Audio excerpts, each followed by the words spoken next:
Ada hai buंलाय blog ngau hai. हौवा गोदान न'खरनिफ्राय गांसे बिहु फालिजों बरायनो नागिरदों बरायनो थाखाय आं सनालि सरगियारिखौ खावलायबाय।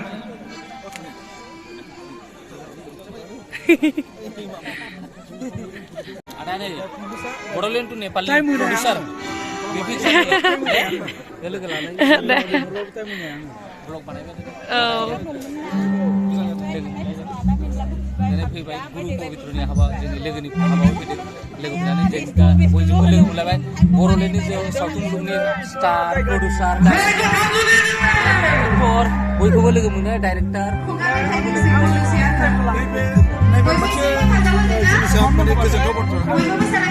आंनि जिउआवबो मोनसे सिन्था दङमोन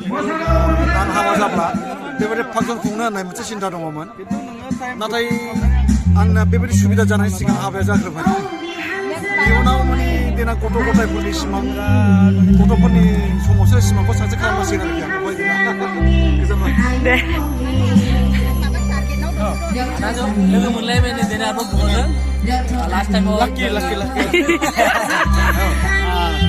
ब्लगाव हायो दानो जोंनि बेंगलनि थाखाय आदा बे लाखिखौ आङो सिगाङावनो लोगो मोनदों बेनिफ्राय जोंनि नैबे आसामाव बिटिआरआव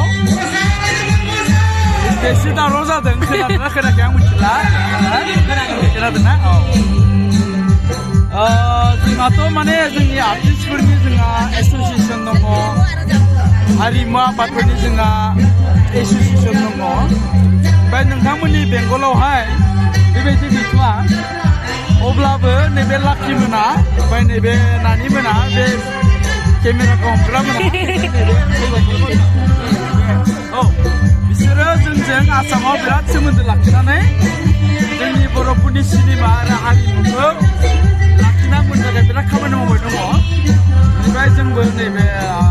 बिटिआरआव अदाब बड'लेण्डनिफ्राय बेंगलाव थानाय बर'फोरनि थाखाय हारिमुखौ जौगाहोनांगौनि थाखाय बिराद खामानि मावनो जोंहाबो गोसो दङ कमिउनिकेसन लेक अफ कमिउनिकेसन उननि समावहाय जोङो खामानि मावबाय थानांगोन आरो मोनना बिराद मोजां मोनदों औ बेंगलाव थांनानै जोङो फैला मेन्देला सिनेमा बानायहैगोन दे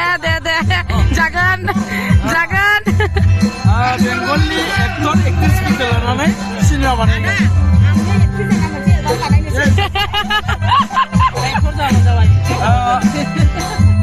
आङो नैबे बैसागोनि सिगां बैसागोनि मोनसे एलबाम खालामनो नागिरदों नोंखौ लेंहरसिगोन नाम्बारा गैया आंनियाव गुड मॉर्निंग गाइस आज हम लोग गुरु का शादी में आया था कल रात ही आया था हम लोग सुबह सुबह उठा तो देखो हम लोग क्या बना रहे हैं आज हम लोग खाना खा के जा रहे हैं नाश्ता करके नाश्ता के लिए हम लोग ऐसा बना रहे हैं देखो पोक फ्राई कर रहे हैं और इधर कुछ मेहमान भी है भैया भी है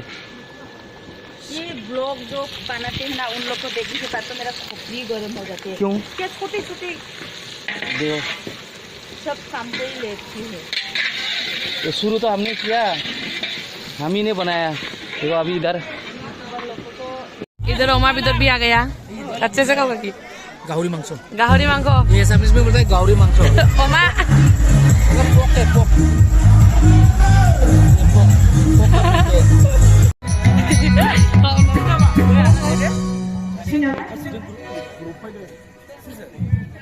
Oke, धन्यवाद थागिल दा जौसाङाव आङो गिताश्रीखौ फैनो आले भिडिअसो बानायदो जेसास लानानै फैनांगौ जेसास गिताश्रीखौ लानानै फैनांगौ जों जौसांसिम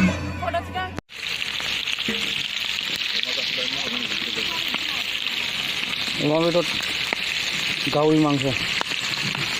सूर को मासूर पोक फ्राई कर रहे हैं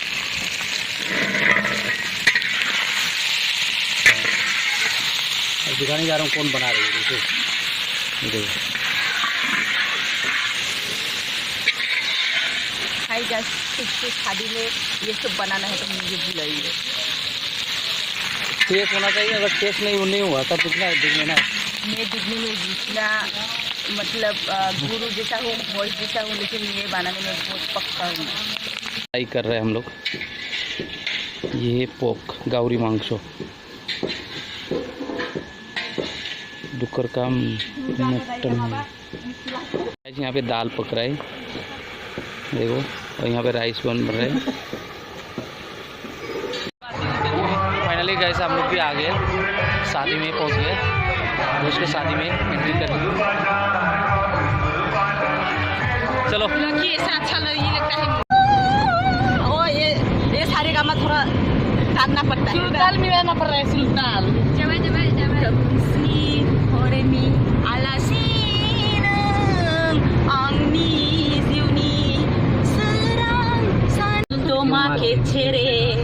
একা একা থাকতে পারি সঙ্গী আমরা অমর সঙ্গী। दादा को भी अच्छा लग रहा है देखो, गाना ड्राइविंग।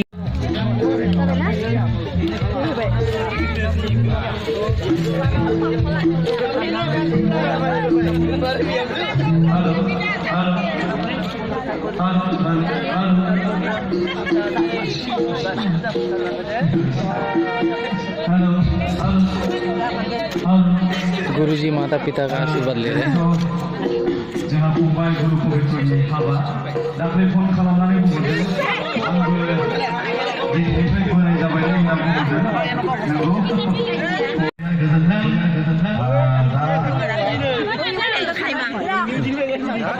थेंक इउ बेखौनो जायगा दाखलिनो जोबथारनायाव खुंना रोजाबनोसै खुंना रोजाबफैनानै खावलायबाय। बे समाव आङो जाय बिथांमोना आंनि खन्थाइयाव एबा आंनि रोजाबनायाव रंजाफाबाय, आङो आंनि गोसो गोरबोनिफ्राय